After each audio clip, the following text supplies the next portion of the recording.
हां, ASI अब्दुल कलाम हे Walgaon police station येथे कार्यरत होते. काल संध्याकाळची ही घटना आहे.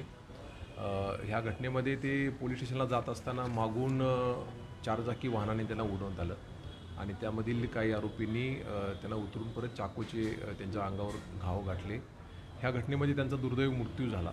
ही घटना घडल्यानंतर तात्काळ माननीय CP सर आणि सगळे बाकी वरिष्ठ अधिकारी घटनास्थळी पोहोचले, घटनेची माहिती घेतली. या घटनेमध्ये 3 लोकांची नावं निष्पन्न झालेली आहेत.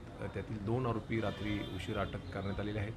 त्यातील एक आरोपी या घटनेमध्ये जखमी आहे. तो सध्या हॉस्पिटलमध्ये उपचार घेत आहे. त्यालाही सुद्धा डिस्चार्ज झाल्यानंतर अटक करण्याची कारवाई करण्यात येईल. या घटनेमध्ये अब्दुल कलाम यांचे जे बंधू आहेत, त्यांच्या बंधूंचा आणि एका व्यक्तीचा पैशाचा व्यवहार होता. ह्या व्यवहारावरून गेल्या आठवड्यामध्ये त्यांचे काही वाद झाले होते आणि ह्या वादाचीच पार्श्वभूमी ह्या घटनेला आहे असा प्राथमिक अंदाज आहे.